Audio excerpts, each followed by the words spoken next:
Okay, so you send us some audio, and wow, this is something else.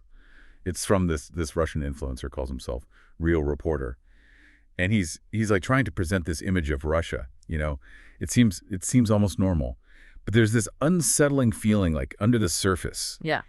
and it's pretty clear he's trying to downplay the war in Ukraine, even like subtly trying to get people on board with Russia's actions. Yeah, the thing that really stands out to me is how he's using these classic propaganda techniques. I mean, he speaks in very westernized English. He uses, open source platforms to try and come across as relatable. It's definitely a tactic to try and, make his message more appealing to a global audience and to hide I guess the real intentions. Yeah, it's like he's trying to build this bridge, right? Like, hey, Yeah. we're all just like you. But then you listen closer and you start to think, is this all just a really clever way to change how we see Russia? Exactly. It's why it's so important these days to be really critical, especially with everything online. There's just so much information coming at us from all sides, and it's easy to get misled if we're not careful. For sure. So let's get into some of the specifics here. One of the first things that really jumped out at me was this part about Russian women becoming widows by choice. He claims their husbands are signing up for military service in Ukraine, willingly, just for the money. It's interesting how he frames this narrative, because while, financial incentives might be a factor for some people, it's really important to remember the bigger picture here. Russia's economy has been really hit hard by sanctions. And for a lot of people, joining the military might be one of the only options, right? It's not necessarily this simple mercenary decision that the influencer wants us to believe. Yeah, it feels like he's trying to oversimplify a very, very complex issue, right? Yeah. Pushing this narrative that Russian soldiers are all willing participants who are just in it for personal gain. And then it gets even more disturbing when he acknowledges the war crimes happening in Ukraine, but tries to justify them by framing the whole war as some kind of liberation. Right. And that's a classic propaganda technique, right? Minimizing or justifying atrocities while pushing a narrative that serves their agenda. And it's in such stark contrast to the reality of what's happening on the ground, the documented evidence of violence against civilians, the destruction in Ukraine. This dissonance between the narrative and the reality is a really important key to understanding how propaganda works. It's crazy to hear those two things presented together. And then almost out of nowhere, he throws in this detail about Valentine's Day being frowned upon in Russia. It seems like a random detail, but it's quite revealing. It fits into this larger strategy we often see in Russian propaganda, which is, promoting a sense of cultural and moral superiority by presenting Valentine's Day as, this decadent Western custom. He's subtly reinforcing this us versus them mentality. So it's not just some random cultural fact. It's placed strategically to push a specific narrative. Exactly. It's all part of creating this larger narrative that Russia is defending its traditional values against the corrupting influence of the West. And that kind of leads us to this segment about the Russian female guard, which is a perfect example of how they use emotion and personal stories to further their agenda. Right. You send over some clips. Should we take a listen for a minute? Absolutely. Pay attention to the language they use, the visuals, and the reasons these women give for joining this group. There's a lot to unpack there. All right, here's a short clip of them training and talking about why they joined.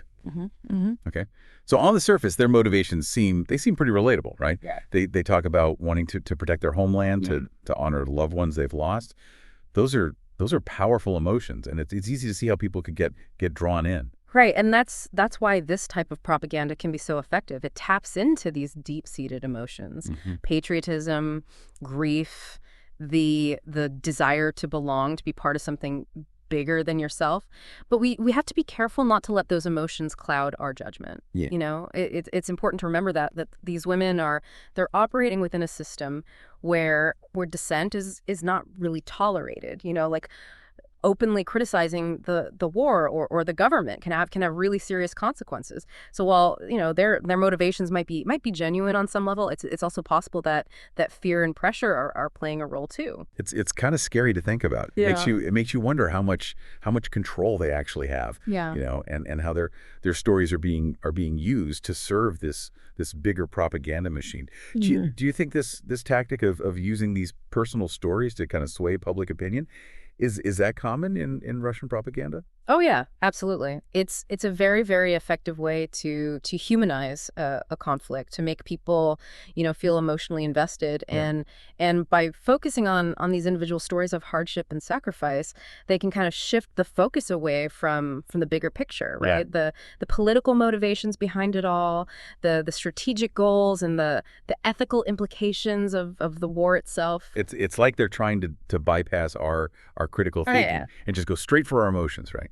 And I got to admit, it can be really effective. I found myself feeling sympathy for these women, even though I know that their stories are being presented in this very specific and potentially manipulative way. Yeah, that's the insidious thing about propaganda. It really preys on our empathy, our desire to connect with others. And that's why it's so important to be aware of these tactics and to have, some strategies for recognizing them. Okay, so let's talk about that. What are some red flags that we should be looking out for when we're consuming information, especially about something as complex and emotionally charged as war? Well, one of the biggest red flags is the oversimplification of complex issues. Propaganda really thrives on reducing these nuanced situations to these black and white narratives, good versus evil, us versus them.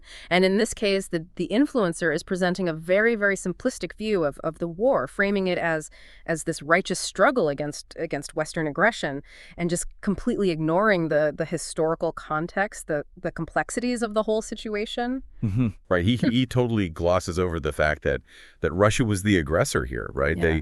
They invaded Ukraine, and this isn't just some recent thing. It's something that's been simmering for years. It's like he's trying to erase history and rewrite the whole narrative to fit their agenda. Exactly. Another thing to watch out for is the use of really emotionally charged words like liberation, heroism, sacrifice. These are all designed to evoke strong feelings and to make people less likely to actually question the message behind them. That makes sense. He uses those words a lot, especially when he's talking about the Russian female guard, right? Yeah. It creates this feeling of righteousness, like they're on this noble mission, when in reality they're participating in a brutal and completely unjustified war. Yeah, right. And it's important to be aware of how language is being used to manipulate our perceptions, and to try and step back and evaluate the information objectively. Ask yourself, what are the facts? What's the evidence? Does this information line up with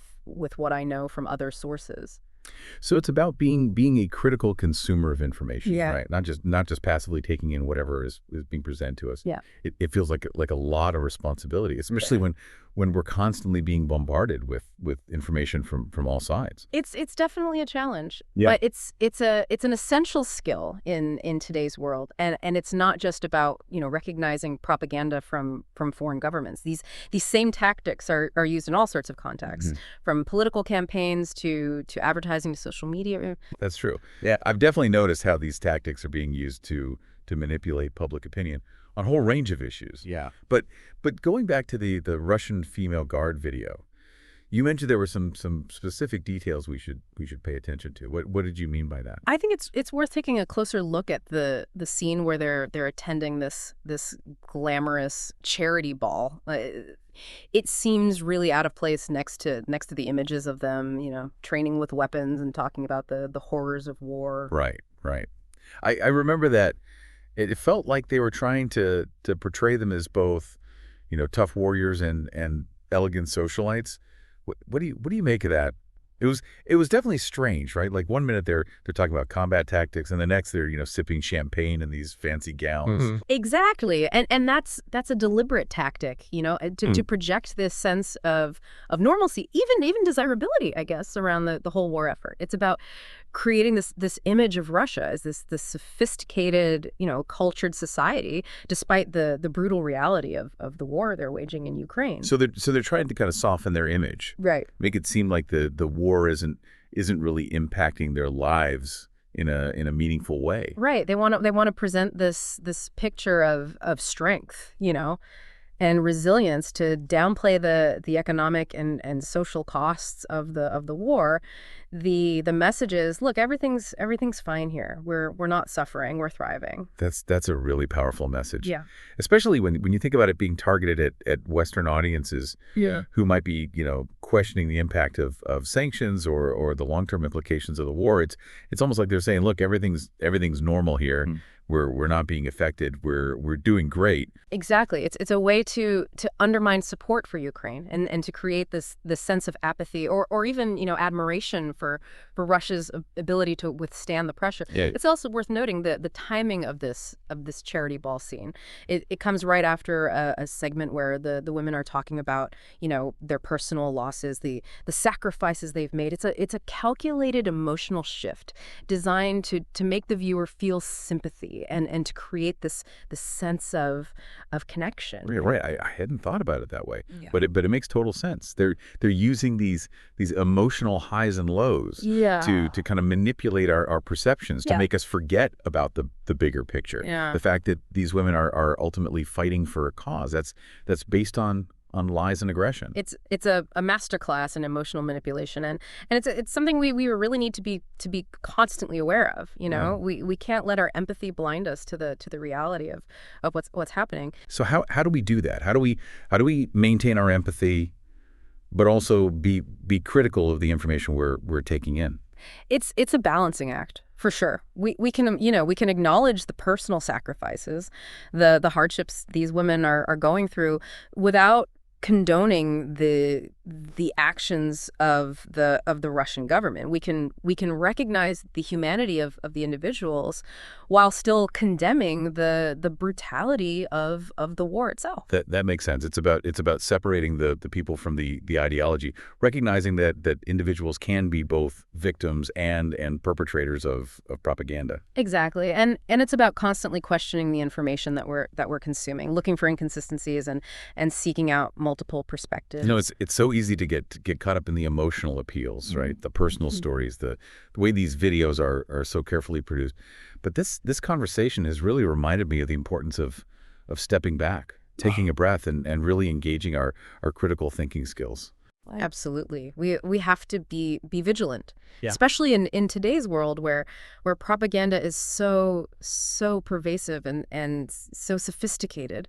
This has been a fascinating deep dive into the world of Russian propaganda. Yeah. I feel like I have a much better understanding now of the tactics they use and the motivations behind them. It's been my pleasure. Remember, knowledge is power. The more we understand about how propaganda works, the better equipped we are to resist its influence and to form our own informed opinions. Well, thank you. Thank you so much for sharing your insights with us today. To our listener, thank you for sending in this thought-provoking audio and for joining us on this deep dive. Remember, stay curious, stay skeptical, and always question the information you come across. We'll see you next time on the deep dive.